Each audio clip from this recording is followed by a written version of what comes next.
primero agradecer la presencia de todos ustedes, la gentileza de que nos puedan acompañar a esta conferencia de prensa en donde les daré a conocer distintos puntos de acuerdo que presentaremos en la comisión permanente el día de mañana. Comentarles de uno que ya está en comisiones y que tiene que ver finalmente con la circunstancia que están viviendo las niñas, niños y adolescentes en nuestro país. Y viene a colación porque, como ustedes saben, hemos sido testigos de un hecho lamentable en el que muriera una profesora, un niño y otros más fueron alcanzados y que este ha generado un debate en nuestra sociedad. A mí me parece que el debate que debemos de abordar en este tema es la circunstancia en la que están viviendo niñas, niños y adolescentes en nuestro país y no dejarlos solo en el debate que con eso se pensaría que se puede resolver, que tiene que ver con el operativo de Mochila Segura. Primero decirles que nosotros ya con antelación habíamos presentado un punto de acuerdo a la comisión permanente para que se garanticen los derechos de las niñas, niños y adolescentes, se garantice su derecho de vivir en una vida libre de violencia, en donde se les permita su desarrollo integral. Y también estamos haciendo un exhorto para que las autoridades policíacas, las de Procuración de Justicia, de los 3 niveles de gobierno, para que en el ámbito de sus respectivas competencias se realicen distintas acciones para que niñas, niños y adolescentes sean reiterados a sus hogares y garantizarles su vida y la vigencia de sus plenos derechos, y que sean investigados y sancionados los hechos de violencia en que niñas, niños y adolescentes hayan resultado víctimas. Este punto de acuerdo lo presentamos en el marco del informe que ha dado la REDIM, la red que tiene que ver con la garantía de derechos de niñas, niños y adolescentes, y con distintos estudios que ahí están, pero que solamente los traemos a colación cuando nos enfrentamos con hechos como los que vivimos en días pasados en Coahuila. ¿Por qué? Porque las niñas, niños y adolescentes están viviendo la violencia generalizada.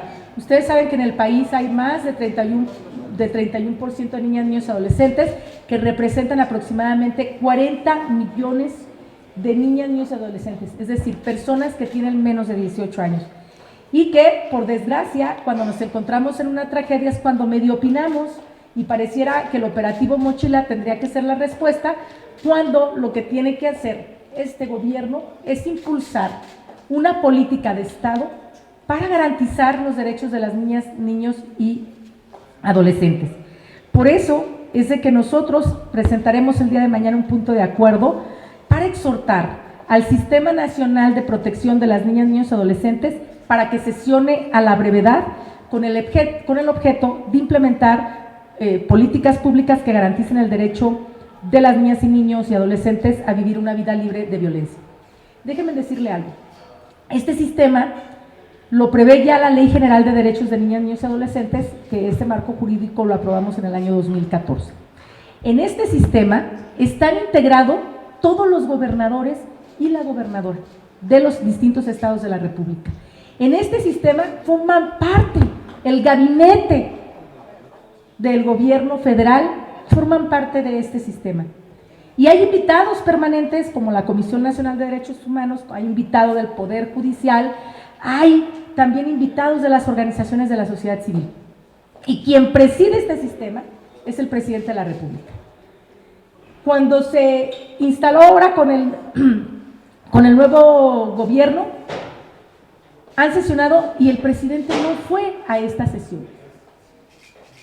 Este es un primer antecedente, porque cuando luchamos por tener esta ley, decíamos que quien lo presidiera debería de estar al más alto nivel para dar respuesta a todas las carencias y para que también se puedan coordinar todos los estados para garantizar los derechos de las niñas, niños y adolescentes.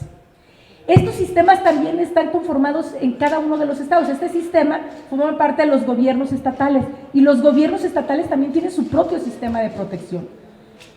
Y de ahí se derivan también los sistemas municipales. Tenemos un marco jurídico que nos puede permitir crear una política de Estado integral que genere políticas públicas. Y me parece que esta llamada de atención que hemos tenido por el hecho lamentable de Coahuila, que ya habíamos sido testigo de un hecho parecido en Nuevo León en 2017, y solamente hablamos de eso cuando ocurre ese tipo de cosas. Entonces me parece que si para este gobierno en verdad son prioritarios las niñas, niños y adolescentes, que son poco más de 40 millones de personas, deberían de sesionar lo antes posible para ver este tema y para ver de manera integral qué es lo que está pasando con las niñas, niños y adolescentes de nuestro país. Yo, en ese sentido, cuando discutimos el Plan Nacional de Desarrollo, el PRD insistió en que no estaban ahí vislumbrados las niñas, niños y adolescentes, que solamente se mencionaron 8 ocasiones en este Plan Nacional de Desarrollo, en el apartado que tenía que ver con becas. Con las becas no se garantizan derechos, con las becas no se va a terminar con la inseguridad. Debemos de garantizar, y por eso también nuestro segundo resolutivo que pedimos a la Comisión Permanente es para que se exhorte a la Secretaría de Educación Pública y a las autoridades educativas de las entidades federativas para reforzar los contenidos en materia educativa en torno a una cultura de la paz, de la sana convivencia, de la igualdad entre los géneros y evitar la implementación de operativos que violenten los derechos de la niñez y la criminalicen, como el operativo de Mochila Segura. Ya existió una recomendación por parte de la Comisión Nacional de Derechos Humanos cuando se implementó en algunos lados, por cierto en la Ciudad de México también, en donde la comisión se comentó que violenta los derechos de los niños, violenta su derecho a la intimidad, los vemos como que si fueran ellos los culpables de cualquier circunstancia. Y esta circunstancia en particular no tiene que ver con los niños y las niñas, tiene que ver con los adultos. Cuando discutimos el presupuesto, yo recuerdo también la madrugada que había molestia, porque hice una intervención en donde analizamos todo el anexo que tiene que ver con niñez, con los recursos que se les destinaban. Me acuerdo que los diputados ya se querían ir, y las diputadas también, e insistí en hacer el uso de mi derecho, donde analicé todo el anexo de niñez. Miren ustedes, les disminuyeron más de 25,000 millones de pesos que estaban para niñas, niños y adolescentes, y que mermaron distintos programas que tienen que ver con sus derechos. Y en ese entonces también ya decíamos que no hay dinero de manera particular para programas, por ejemplo, que ahora que puede desaparecer al 50% que tiene que ver con escuela de tiempo completo. Bueno, ya que les digo de las estancias infantiles. Entonces, por eso urge que este gobierno, en verdad, retomara la propuesta que está haciendo la Redim, en donde se menciona que debe de haber un programa 26. Hay 25 programas prioritarios para el gobierno,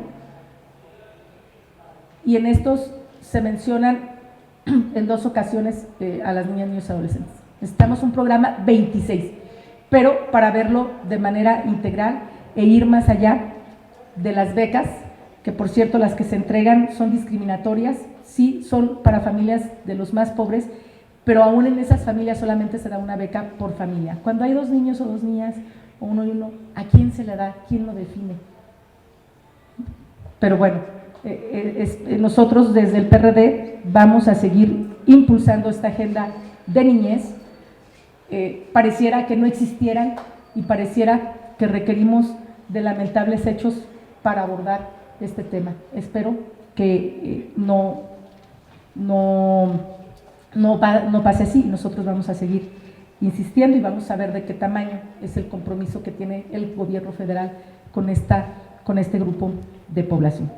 Por otro lado, decirles que vamos a presentar el punto de acuerdo para solicitar que comparezca el secretario de Hacienda, Arturo Herrera, el secretario de Salud, Jorge Alcocer, y quien está al frente del INSABI, para que pueda comparecer aquí en la comisión permanente, que nos comenten qué es lo que ha pasado con las reglas de operación, con los lineamientos que deben de estarse ya deberían, junto con la implementación de este de lo que votamos aquí en la Cámara de Diputados con la creación del INSABI. Me parece que fue un gran error el que no existan las reglas de operación, que no existan los lineamientos, que no haya un sistema financiero, que no se hayan establecidos metas de corto, mediano y largo plazo. Ahora nos decía aquí el coordinador de la mayoría, es que apenas van 8 días, pero ahora ya nos acaban de decir que espérennos en el 2020 se va a resolver, pero no hay una ruta en particular, específica, una ruta crítica que nos digan cuáles son los alcances. Y también, pues como ustedes saben, no hubo una estimación sobre el impacto presupuestal. En ese sentido, me parece, todos hemos sido testigos de las demandas y de las exigencias de quienes han atendido, quienes han ido a pedir atención a los distintos hospitales. Para todo el mundo sabemos que la ley se especificaba en que la atención en primer nivel y en segundo nivel iba a ser gratuita. Pero nosotros dijimos claramente que nos estaban engañando, porque mientras ellos siguen hablando y el presidente sigue hablando de que esta es gratuita y universal, con lo que estamos de acuerdo, en los hechos la ley hablaba de la progresividad. Es decir, habrá progresividad en la calidad decía, el acceso a los servicios de salud. Nosotros decíamos que debería de ser efectivo y no, como se decía, que debe ser de manera progresiva, cuantitativa y cualitativamente, de tal manera que los servicios y medicamentos y demás insumos fueran de acceso gratuito. Es decir, la ley así lo establece, que va a ser de manera progresiva. Pero mientras tanto todo el mundo decía que iba a ser gratuita. Y es por eso que el PRD propuso 2 reservas en donde decíamos, o es gratuito o universal, pues le quitamos lo de la progresividad y lo hacemos efectiva. Y luego presentamos también un transitorio en el que también señalábamos que no deberíamos de engañarnos, y lo que deberíamos de estar haciendo es tener la ruta que permitiera saber cómo se iba a implementar y con qué recursos. Y cuando digo con qué recursos, porque ustedes saben que existía el fondo de 86,000 millones de pesos para enfermedades catastróficas.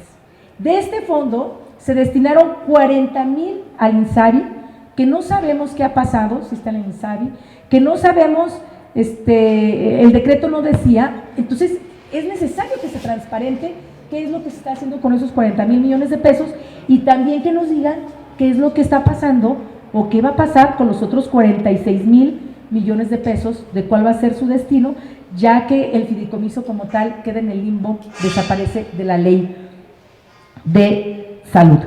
Entonces, me parece que más allá de que sea un sabotaje, pues ahora cuando se legisla al vapor, cuando no se escuchan razones, cuando no se admite que cuando se presentó esta ley no tenía un impacto presupuestal como marca la propia ley que debe de establecerse en la propia ley cuál es el impacto presupuestal, ahí que se violentó el artículo 18 de la Ley Federal de Presupuesto y Responsabilidad Hacendaria. Cuando se hace todo eso, estas son las consecuencias que estamos viviendo, porque no hay planeación, porque hay rapidez, porque hay mucha rapidez, porque hay voracidad, diría yo, para atender una demanda. Cuando dice el presidente, inclusive ya cuando en su primer informe que dio al pueblo, decía que ya estaba el INSABI, en esa urgencia, cuando todavía no lo discutíamos todavía, y para que lo pudiera salir con bombo y platillo y decir que todo es gratuito, en la ley decía otra cosa, y en ese entonces el PRD lo dijo en tribuna y presentamos nuestras reservas correspondientes. Creo que en vez de hablar de sabotaje, que esto habla de improvisación, de falta de experiencia y de la nula autocrítica. El de decir, sí, nos equivocamos, sí, hace falta establecer toda una ruta, y estos son los recursos de los que debemos de contar. En el sistema me parece que necesitamos un plan de transición, en vez de hablar de sabotaje, que necesitamos un plan de financiamiento para lograr integrar un sistema de salud fuerte y que podamos dar respuesta a todas las exigencias de las ciudadanas y los ciudadanos. Quedo a sus órdenes. Gracias, diputada. Hay varias preguntas. La primera es de Margarita Nicolás, de Cadena Raza. Hola, diputada. Feliz año y Gracias. exitoso, además. Diputada, preguntarte en este caso de los niños. Estamos en el sexenio de los gansos. Todo el mundo se hace ganso en vez de hacerse pato con las facultades que tienen de aplicar. Vemos que los niños los violan, los secuestran, los asesinan, los agreden de diferentes formas y no hay una sola autoridad, desde el municipal hasta el federal, que se encargue de eso. Y cada autoridad tiene una responsabilidad muy bien definida.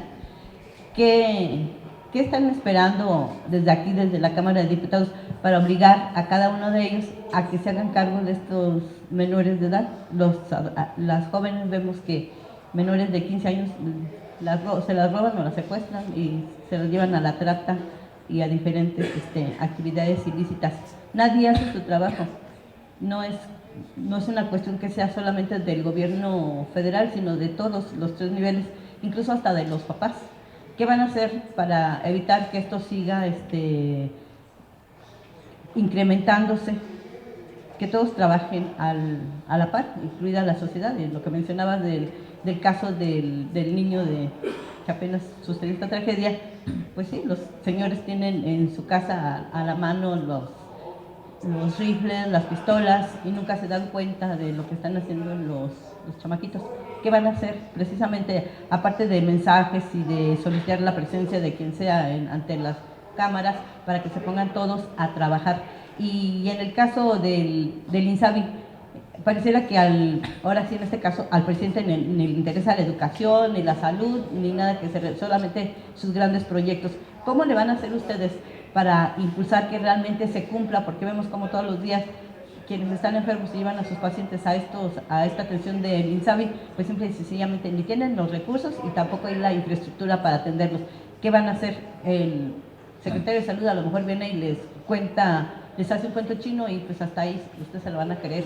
Y ya, de otro tema, la cuestión del avión presidencial, que bueno, ya estuvo casi un año allá en Estados Unidos, y los regresan, se van a pagar 20 millones, no sé si de dólares o de pesos por la estancia ahí. ¿Qué le recomendarían ustedes al presidente López Obrador pues para que haga con este aparato? Gracias. Gracias. En el asunto que tenía que ver con las niñas, niños y adolescentes, desde nuestras funciones y atribuciones he comentado que ya existe el marco jurídico. Tenemos un marco, una ley general de derechos de niñas, niños y adolescentes que necesita de ser aplicada.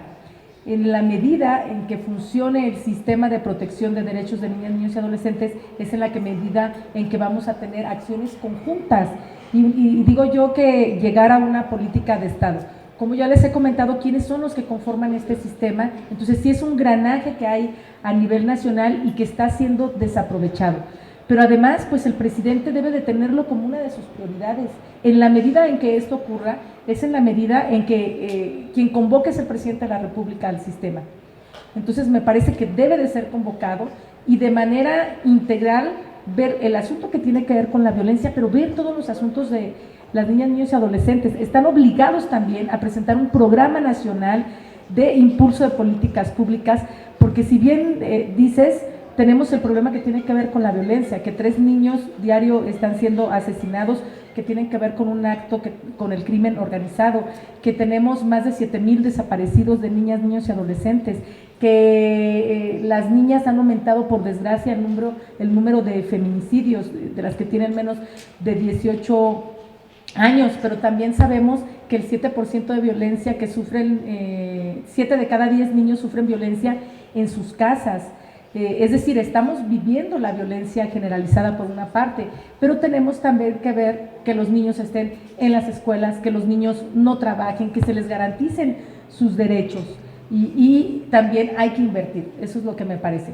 Pero de entrada ya tenemos un mecanismo, ¿por qué no lo convocan de manera inmediata?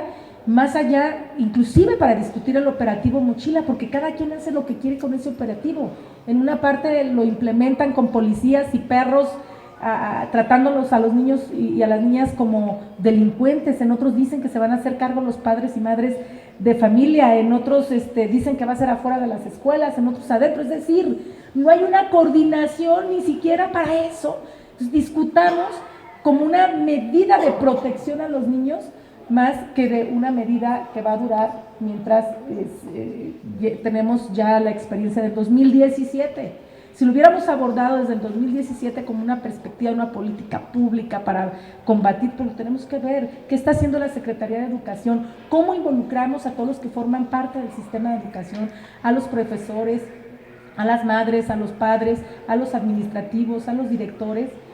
Eso es una parte, pero yo te puedo hablar de circunstancias que viven los niños que están en situación de calle, las niñas y niños jornaleros, los niños y niñas que están, por desgracia, en un centro de atención, los que no tienen papá ni mamá, de los que han tenido que ver con algún problema de justicia. Es decir, hay que abordar el tema de la niñez y a la adolescencia de manera integral. Tenemos el marco jurídico. O sea, hay que insistir porque claro que los padres y las madres podemos hacer cosas, claro que estamos obligados, pero ¿qué hacemos en tanto el papá y mamá van y dejan a los niños a las escuelas? ¿Qué hacemos si los papás y mamás trabajan o no tienen trabajo? ¿Qué hacemos con los niños que viven en pobreza? ¿Qué hacemos con los niños y niñas con discapacidad? Es decir, hay que abordar de manera integral para dar respuesta a todas y todos. En el tema que tiene que ver con la niñez, y en verdad que tiene que ver mucho con los presupuestos. Si decimos, ¿qué tan grave es la situación? No, las niñas y los niños de México están viviéndola y pasándola muy mal. Ya estoy comentando estas cifras de los que son asesinados y de los que son desaparecidos, pero 7 de cada 10 niños viven violencia en sus familias, inclusive viéndolo el tipo de violencia que se recibe como un acto correctivo. Entonces, ¿qué es lo que tenemos que hacer de manera conjunta, más allá de echarle la culpa a un videojuego? En el asunto del INSABI, en verdad, yo insisto en que requerimos hacer un plan con todos los que componen el sistema, con expertos y demás, y dejarse a un lado, esto quiere decir que hay sabotaje, y mejor ponerse en coordinación con todos los niveles de gobierno y de manera particular con quienes conforman el sistema de salud. Esto no se va a terminar porque finalmente quienes han estado cobrando cuotas lo que pueden decir es que la ley se los permite, así lo menciona el artículo 36 de la Ley General de Salud, que en el caso del tercer nivel deberá de haber una cuota de recuperación. Por eso nosotros decíamos que mentían, porque en la ley decía otra cosa y que es solamente un discurso. Ahora, el presidente ha salido a hacer algunos comentarios en el sentido de que tendrá que ser gratuito también el tercer nivel. Pues cambiemos la ley, hagámoslo lo antes posible. Tienen la mayoría, nosotros nos acompañaríamos, pero también tenemos que destinarle mayores recursos. En la reasignación de algunos millones de pesos que se les dieron al final al presupuesto de la salud fueron 230 millones de pesos. Entonces, ¿dónde está el interés? Y la otra, quisiéramos estar en un sistema nórdico, como decían al principio, cuando le destinamos para la salud el 2.5 del Producto Interno Bruto, y la estimación que hay para lograrlo y dar respuesta en torno a la gratuidad, requerimos al menos el 6% del Producto Interno Bruto. Entonces, tenemos que verlo de manera integral, tenemos que ser muy claridosos, más allá de que sea una propuesta, más allá de que todavía se escuche propaganda de campaña, y ser muy realistas con lo que se tiene y con lo que debemos implementar. Y lo del avión, yo pensé que había sido uno de los deseos que había pedido el presidente, pero creo que no ha sido así, y vemos cómo nuevamente en el discurso político, en su discurso dicen una cosa y en la realidad pasa otra. ¿Cuántos discursos ustedes han escuchado? Y vendimos el avión presidencial. Lo dijo tal cual, ya vendimos el avión presidencial, ya nos deshicimos, no lo usamos, ¿no? Bueno, pues ahora estamos pagando los viajes que hace el presidente y la manutención del avión presidencial. Creo que tiene esperanzas en que pueda salir en la subasta ahora que lo traigan, y si no sale en la subasta, como muchas de las cosas que han subastado no son atractivas, pues ahí lo vamos a tener y vamos a seguir en el doble gasto. y solo me parece por un asunto de terquedad más que un asunto que tenga que ver con la austeridad. Siguiente pregunta de Arturo Panza, de La Prensa.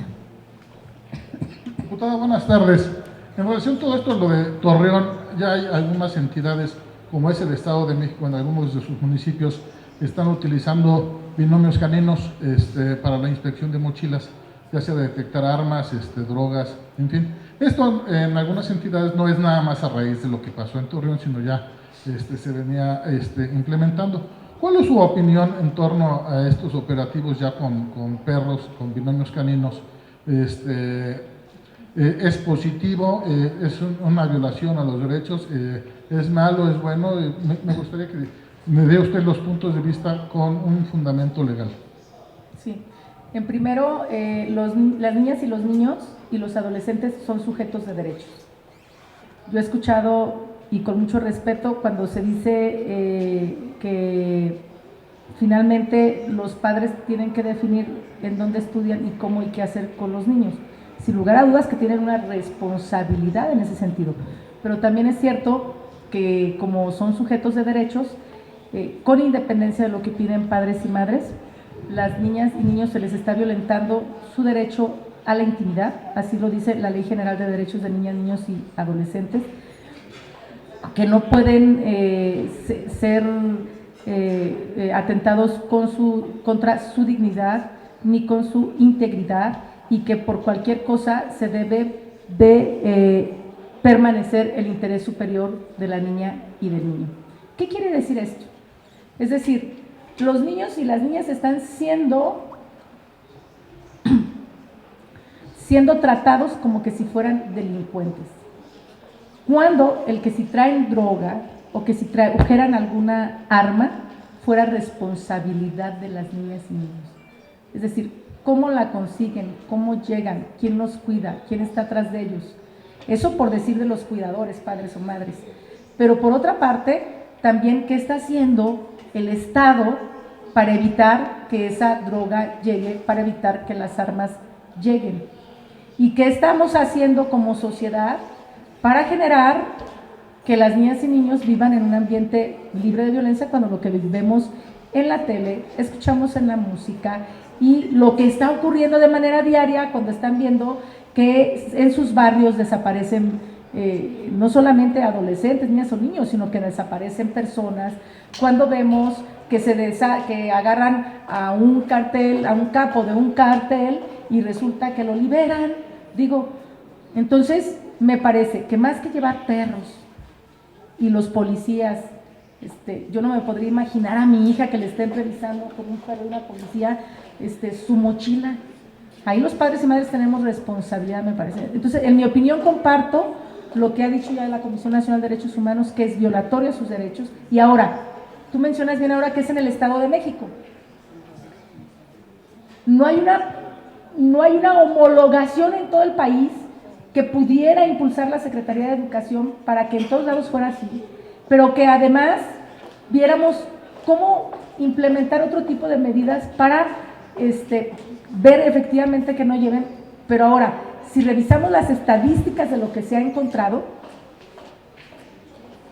nada que ver con el tamaño de lo que pareciera que pudiera ocurrir. Es decir, hoy yo escuché un informe que se hace en Jalisco, que se hace en Baja California, en donde se han encontrado armas y demás, y sí lo han hecho, sí se han encontrado, pero me parece que lo podemos hacer de manera distinta. Y luego, ¿qué está haciendo la escuela también para que esto no ocurra? Entonces, por eso yo digo que cualquier acción, inclusive discutir mecanismos para evitar este tipo de cosas, que sean homologadas, que ocurran en las escuelas públicas y privadas, y que sea una política integral, consensada con todas y con todos, y que forme parte de un programa en donde no solamente sea la inspección de la mochila, sino es qué tipo de educación estamos dando, entre lo que decía ya, en torno a la cultura de la paz, en torno a la sana convivencia.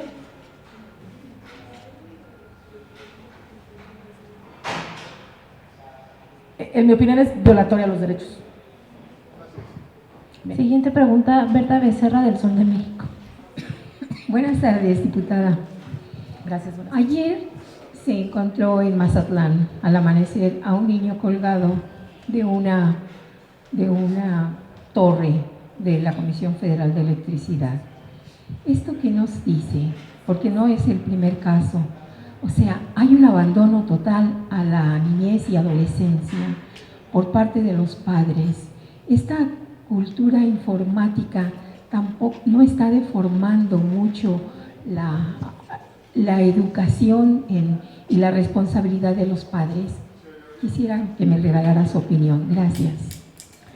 Sí, mira, hay cerca de 21,000 niñas, niños y jóvenes que del 2000 al 2019 han sido víctimas de homicidio doloso y más, decía hace unos momentos, de 7,000 casos de desaparecidos. Estos datos dan muestra de lo que este grupo poblacional le interesa a la autoridad. Digo, los padres, por supuesto, que también tienen que ver. Creo que es un asunto, por eso cuando digo que necesitamos una política de Estado integral para atender este grupo poblacional. ¿Por qué es esto? Es la niña de Coahuila de 6 años también que en un fuego cruzado, que no fue fuego cruzado, que en los confundieron, murió. Y son los niños que han muerto también en torno al crimen organizado. Son los niños y niñas que han captado el crimen organizado también. Son aquellos niños que luego también tenemos que hay quienes hasta su aspiración es ser sicario, por ejemplo. Y hay distintos estudios en donde nos dice que la violencia nos está ganando en ese sentido. Y por eso yo insisto que es una política de Estado lo que se requiere. Y pareciera que están olvidados. Nadie dice nada en el tema de la niñez. Aquí son pocas las iniciativas que hemos impulsado. Tenemos una que tiene que ver con lo de la pederastia, por decir otro tema. Y ahí están, apenas nos damos cuenta ayer que el padre que había atacado a una adolescente en Quintana Roo, reconocieron que sí abusó de ella, pero como ya prescribió y ya lo tienen en otro lado, atendiendo sus problemas, ¿verdad? Cuando hubo una violación. Y en el tema también el gobierno federal, en el caso de la pederastía, no ha querido asumirlo, que para qué creamos un debate, que para qué politizamos el tema. Yo digo que urge que sí lo veamos. Y insisto, el sistema es importante. Tenemos una ley que habla de 20 derechos que tenemos que garantizarles a las niñas, niños y adolescentes. Tenemos lo que dice el artículo 4º constitucional que habla sobre el interés superior de las niñas y niños, y yo ves que cuando hablan del interés superior del niño y de la niña significa que inclusive cuando hay conflicto entre dos leyes siempre prevalecerá la que beneficia a las niñas y niños. Eso es lo que tenemos que hacer, cumplir lo que establece la ley. Entonces sí hay una crisis real. Hay una crisis, es grave, es severa lo que estamos viviendo en el país, en la que todos somos y todas responsables, pero también hay una responsabilidad de padres y madres de familia, pero también de la autoridad en torno a la garantía de derechos. Selene Ávila de Político MX. Gracias, diputada. Feliz 2020. Una de las preguntas sería, ¿qué mensaje le mandaría el presidente Andrés Manuel López Obrador? Acaba de ser abuelo. Lo de menos es que sea abuelo, cualquiera puede serlo. El tema es que lo que señalan es que su nieto nació en Houston. O sea, quizá alguien preguntaría por qué no nació en el ISSSTE, en una red de estas, ahora del INSABI, etcétera. En ese sentido, ¿cuál sería su comentario, su felicitación? Y dos, abundando un poco de lo que decía Margarita Nicolás del avión presidencial, bueno, pues ya lo van a meter en subasta, pero ¿no sería mejor ya, de verdad, intentar convencer al señor presidente de que lo utilice si ya está el avión ahí y que se deje de estar en estas giras donde pues han señalado que solamente se hace como un simple acto de demagogia? Yo coincido con lo que dices al final, lo que tiene que ver con el avión presidencial, lo que tiene que ver con que si se le poncha una llanta y prefiere estar 3 horas en utilizar para llegar puntualmente a su reunión, pues son actos propagandísticos. Yo aspiraría a que el presidente reconociera que el utilizar el avión presidencial nos sale mucho más barato y que dejara, que reconociera que también se equivoca o puede tener definiciones que después no coinciden con la realidad y sale ya mucho más barato viajar en el avión presidencial en el que como lo hace actualmente. Si ya lo tenemos, pues usémoslo, porque al final lo que puede ocurrir es de que ni se vende el avión presidencial ni lo va a usar y los mexicanos seguiremos invirtiendo dinero de nuestros impuestos en un asunto solamente por una definición del presidente. Y en el otro asunto, pues me parece que siempre hay que felicitar cuando llega alguien más a la familia y espero que como abuelo ahora que es su hijo, que no va a estar en estancias infantiles, pues lo pueda cuidar el presidente. ¿Y eso de que haya personas que nacieron con el bebé? Bueno, ¿qué te puedo decir? Puede ser una definición de la familia que hay que respetar. En todo caso, ellos definieron que naciera en ese lugar, que parecía que es contrario a ese nacionalismo que el presidente exterioriza, que me parece que no alcanza a los hijos de Andrés Manuel. Perdón, por otro lado, una falta de confianza en las instituciones de salud, imagínense, no para que te la llevas a tu familia. Son parte de la demagogia y parte de la incongruencia que hemos estado viendo con el presidente y digo, ahora lo ha alcanzado a su familia. Siguiente pregunta, Cecilia Hernández, de Línea Política. Diputada, nuevamente buenos días, felicidades a usted y a todo su grupo. Gracias. Preguntarle dos cosas. La primera, si bien ustedes están pidiendo que se respeten mucho los derechos de la niñez, también cuando sucedió lo de Torreón hubo imágenes que se difundieron en varios medios de comunicación, precisamente del chiquitín. ¿Ustedes también buscarán que este tipo de imágenes no se publiquen por pues para proteger la integridad del niño, ¿no? Y dos, el Partido Acción Nacional va a iniciar una serie de acciones que va a difundir a través de sus redes sociales para proteger precisamente las personas que se han visto perjudicadas por la desaparición del Seguro Popular.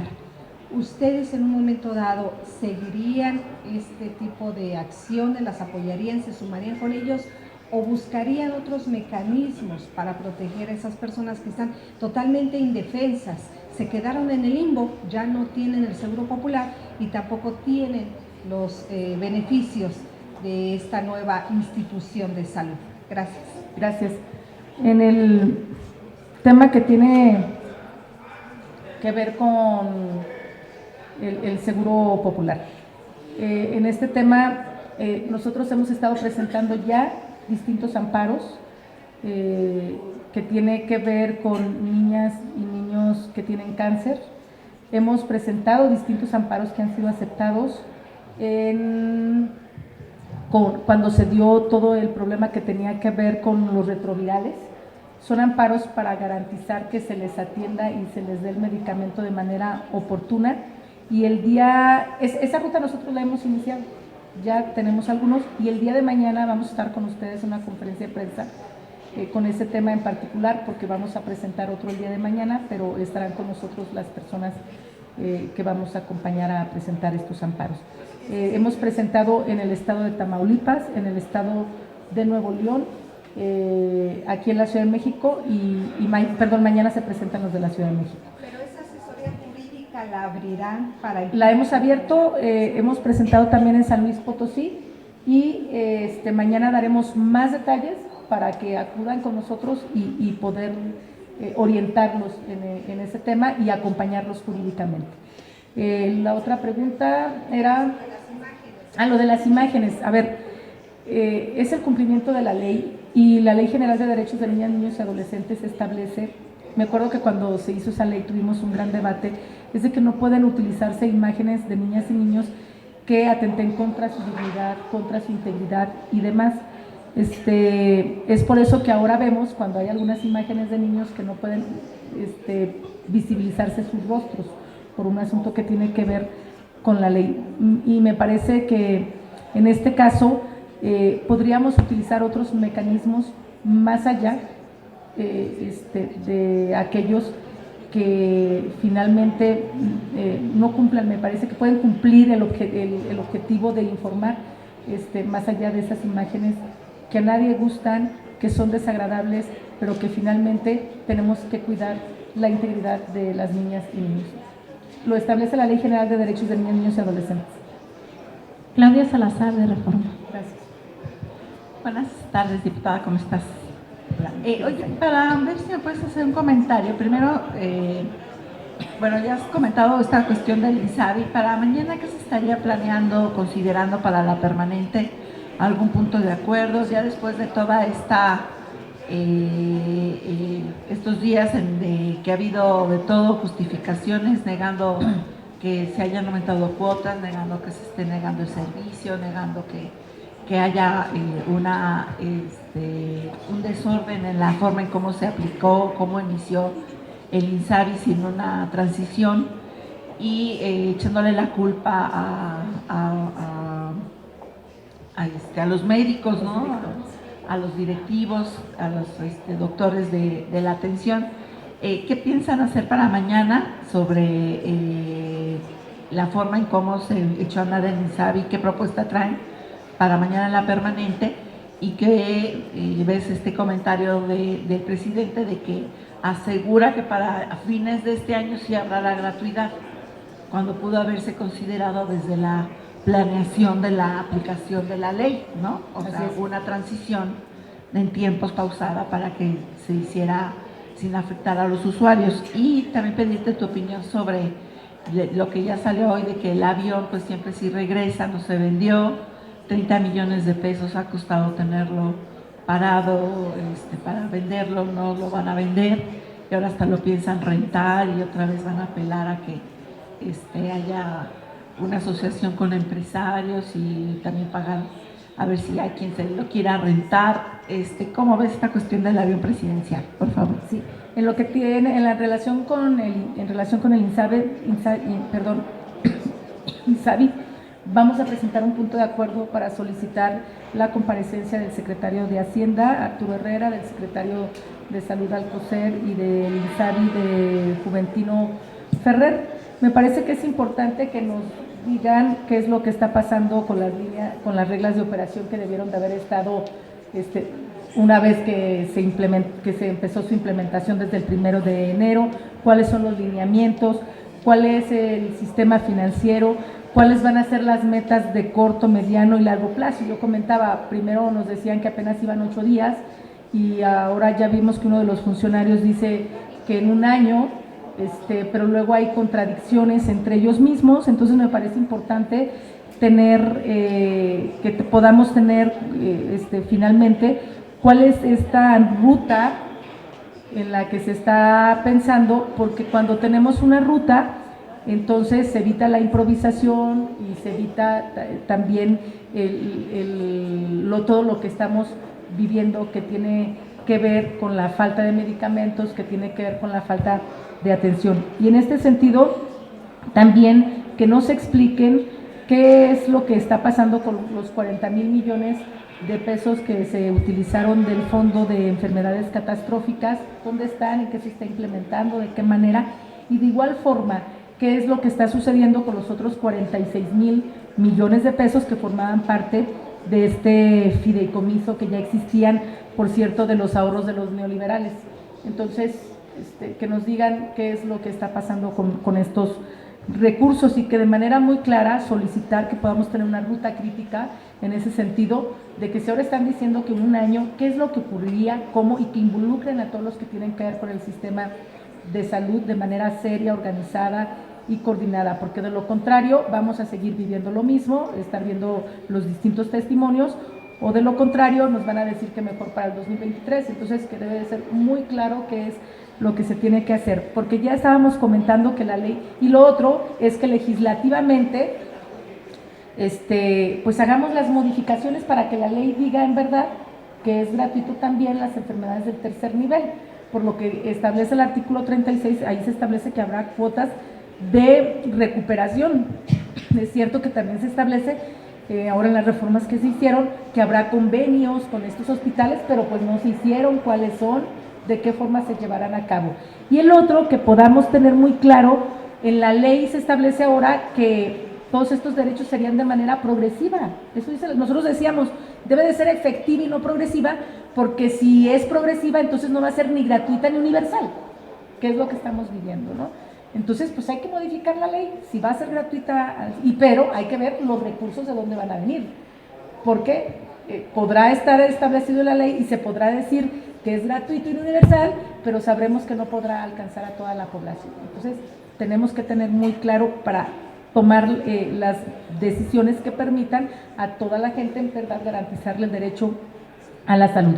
Y lo que tiene que ver con el avión presidencial, pues nos salió más caro el caldo que las albóndigas, y si no se usa el avión presidencial así seguirá siendo, si es que ahora en la subasta no logran hacerlo.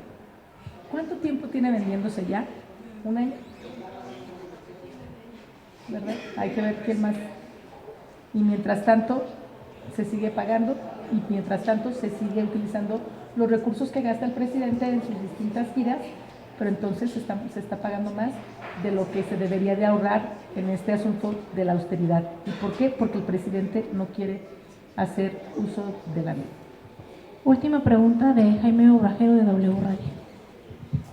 Buenas tardes, diputada. Quería preguntarle su opinión sobre esta revelación que se hace de las propiedades del hijo de Napoleón Gómez Urrutia, el señor Napoleón Gómez, caso de estos 31 vehículos de superlujo que tiene y de las empresas también relacionadas con las actividades que lleva a cabo el senador.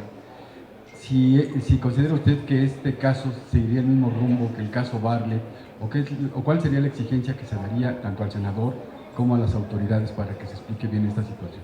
Pues esperamos que la función pública asuma su papel con responsabilidad y que no ocurra lo mismo que ha ocurrido con Bartlett. Afortunadamente en este caso seguramente hay acta de nacimiento en donde el hijo sí es hijo de Napito, y que no nos digan luego que la señora pues ni era concubina ni era esposa, ni mucho menos, ¿no? Y entonces que a partir de ello se abra una carpeta de investigación y esperar por parte de la función pública algo en verdad que sea convincente ante los hechos que estamos viendo en esta investigación que se está haciendo, y que no por venir de quien viene se descalifique, ¿no? Sino que se actúe como tiene que ser. Hoy nos dábamos cuenta del subdirector de Pemex que lo habían inhabilitado 10 años por no haber coincidido su declaración patrimonial del 2014 y del 2018, 2017, no recuerdo con exactitud el otro año. Ahí sí se actuó, porque sus declaraciones patrimoniales, y con Bartlett no, fue a partir de este año. Lo demás, ¿cómo lo vamos a investigar? Ojalá y aquí sí tengamos una respuesta realista, creíble y convincente, sobre todo, y que el gobierno deje a un lado de actuar con sus opositores con todo el rigor de la ley, que me parece correcto, que hay que actuar conforme a la ley, pero que sean medidos los suyos con la misma vara, sus aliados que sean medidos con la misma vara. Muchas gracias a todas y todos. Que tengan buen día.